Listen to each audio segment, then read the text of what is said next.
Hello, this is Ryan with First to Pitch. Just like salespeople, buyers also have their own personalities. Let's talk about it.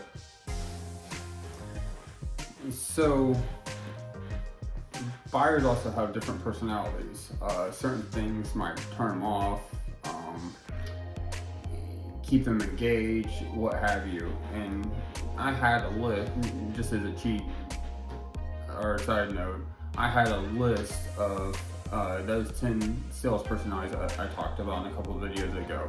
This one I don't have a list, but I'm just going to kind of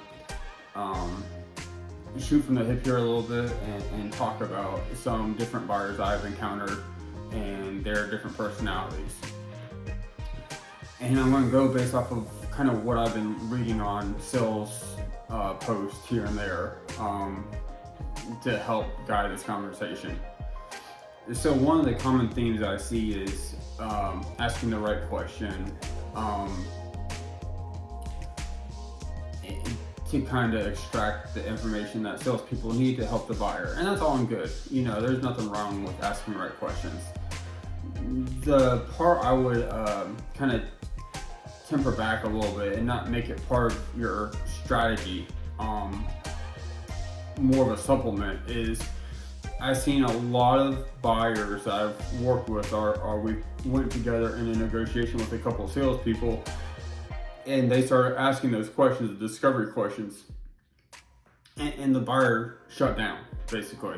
Now, he or she did give a little information, and probably from the sales perspective, they couldn't tell the difference, but when I saw them compared to other conversations with salespeople, they may have given that salesperson only 30 or 40% of what they would normally, or how I would define 100% of the information that they would actually disclose to a different type of way or a different type of strategy.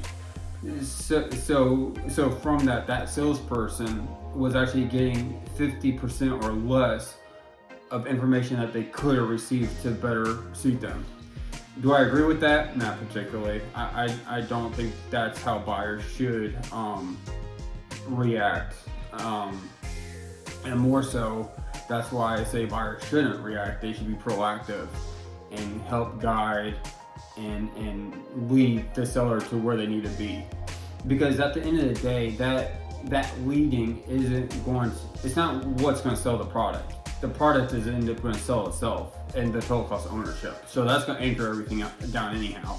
So it's not like a buyer can, kind of give away his cards. They're not going to tell you the competitor's pricing or anything like that anyhow. So that's the one thing, is just be careful on questions. You could extract good information, but also it could leave information on the table that would otherwise benefit you. The other buyer, obviously, that is more well known is the transactional buyer. All they care about is the price. So when you look at transactional buyers, there's two different types. There's transactional buyers that buy for value-added products, and there's transactional buyers that buy commodity items, item that is indexed to the market, kind of like paper. As an example, the latter is fine. It's relevant. You don't. There's less value add when you're talking about a commodity item like paper from a total cost of ownership standpoint. There's some, but it's not as deep as some like a private label or some of these other IT or whatnot. It's a lot deeper, and because of that, if I were a seller and I knew I had a good story to tell, I had a lot of depth in my product or services, if I knew that was a transactional buyer that I was dealing with, I would be, I don't know, I would give an attempt, but I don't know if I would chase the lead. I don't know how much time I would actually waste, because at the end of the day, if your price isn't competitive with what they're already doing, where they can classify as a true cost savings, they might be wasting your time. versus wanting a true partnership. Just be careful. Then there's buyers that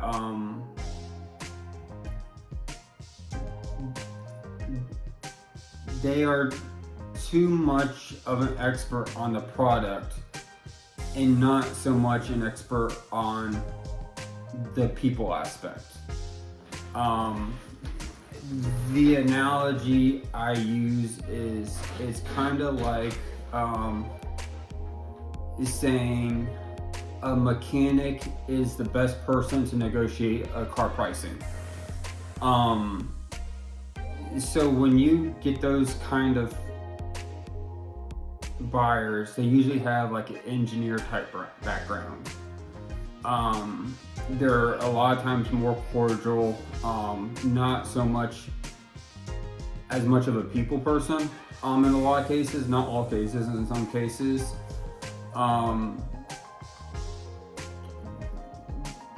But at the end, so they're kind of a buyer that typically, how I see it, they don't care about as much about the dollar, and they care more about the quality or the specification.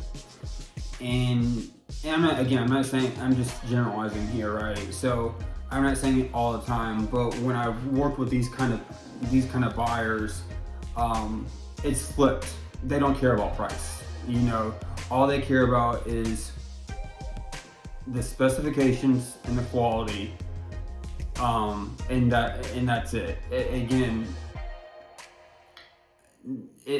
It's good, but it's bad because again, you're not tackling the whole total cost of ownership. And when I say price, I don't mean like the purchase price, the transactional price. I'm talking about the cost of the service all around, the holistic view. I'm not deviating to being a transactional buyer here. I'm just saying, the point I'm trying to make is you can't get tunnel vision. If you focus too much on specifications, you get tunnel vision. If you focus too much on price, you get tunnel vision. You need to make sure you have a bigger view. You know what's going on more of a macro level as well as a micro level. So again, with that kind of buyer, you're only getting into the first 2 or 3 layers when there might be 10 layers there. And that's the problem. From that's the risk on the company too. But on the salesperson or the seller, the same thing. You need to adjust your strategy to that and understand those kind of people. They might not want a 30-minute face-to-face meeting. I don't know. They might or might not. They might do more via email. It goes back into the profiling as well. So those are the 2 or 3 types of buyers I've come across with very different personalities, very different ways of doing things. And then obviously the last one is the one that kind of, well, there's 2 more. Then there's the facilitator. They really don't do anything. They're very hands-off, and they basically let their stakeholders negotiate everything. Work with the suppliers, talk with the suppliers, negotiate with the suppliers, and they kind of just do the behind-the-scenes paperwork, and that's it. So, and in some cases, kind of a subcategory under that, some companies are built where sellers will go to their stakeholders, they'll go to the vice president of sales or IT or whatnot, and then it eventually filters down to the buyer for them to take care of the rest of the work, the contracts or whatnot. So I'm not a fan of that method. I'm not a fan of that strategy. Every company I worked for, the buyer was always the gatekeeper to all suppliers. Now there's some suppliers that are well established. They know everyone, and they come in and do their thing and make sure the business is taken care of, and that's fine. I'm good with that. But whenever you start trying to, acquire a new product or a new service, I always want procurement to be that front line before they infiltrate too much. And that way you can also filter kind of the good versus the bad. Then the last kind of buyer that I would define is kind of where I see myself. You care about the relationship, you care about the total cost of ownership. It's a very holistic view. You're trying to enable that seller to not only sell his product, but all the resources that are tangible around that product. Warranty, shelf life, any and everything, the consumer experience, the customer experience, all that stuff. We dig into anything that, why I say kind of like moves the needle. We dig into, we highlight, and we build that in to the product or service and kind of the level of expectation that we're expecting moving forward. So, those are the 4 or 5 different buyers I've interacted with personally, the different types of personalities. They obviously all have their nuances of how they do business, specifically talk with suppliers and things like that, but just as a high level. So that's my rant for today. Hopefully it helps. Talk to you next time.